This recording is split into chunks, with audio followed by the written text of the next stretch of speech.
Slow one. Brilliant from Rana and brilliant from India. প্রথম টেস্টের আগে কেউ ভাবেইনি ভারত এমন জয় পাবে। গত কিছুদিনে ভারতের পারফরমেন্স ছিল একদম নিচে। ঘরের মাঠে নিউজিল্যান্ডের কাছে হার, রোহিত শর্মা ও শুভমন গিলের অনুপস্থিতি, আর পার্থে ভারতের প্রথম ইনিংসে মাত্র 150 রান। এমন পরিস্থিতিতে অস্ট্রেলিয়ার বিপক্ষে যে জয় আসবে সেটি ছিল স্বপ্নের মতো। কিন্তু এই কঠিন মুহূর্তেই ভারত দিল বড় চমক। বুমরা, যশস্বী, কোহলি সবাই যেন নিজেদের সেরাটা দিলেন।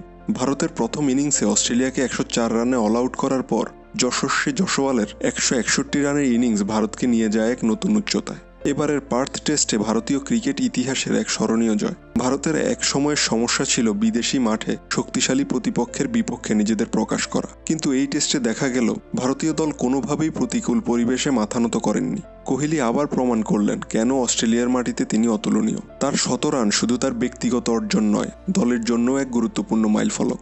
এরপর যশস্বী জয়সওয়ালও যেন নিজেকে তুলে ধরলেন। কঠিন পিচে অস্ট্রেলিয়ার সেরা বোলারদের মোকাবিলা করে ভারতীয় ব্যাটিংয়ে নতুন দিগন্ত খুলে দিলেন। আজ ভারত শুধু অস্ট্রেলিয়ার বিপক্ষে জেতেনি, তাদের অস্ট্রেলিয়ার মাটিতে নিজেদের শক্তি ও মনোবল প্রমাণ করেছে। যেভাবে তারা প্রথম ইনিংসে 150 রান থেকে ঘুরে দাঁড়িয়ে দ্বিতীয় ইনিংসে 487 রান ডিক্লেয়ার করলো, তা ভারতীয় ক্রিকেটের এক বড় মাইলফলক। এখন সবাই অপেক্ষা করছে পরবর্তী টেস্টের জন্য, যেখানে রোহিত ও শুভমন ফিরবেন। কেমন হবে ভারতীয় দল? পার্থে শুরু হওয়া এই জয়ের গাথা কি শেষ পর্যন্ত সিরিজ জয় পর্যন্ত পৌঁছাবে তা সময়ই বলবে।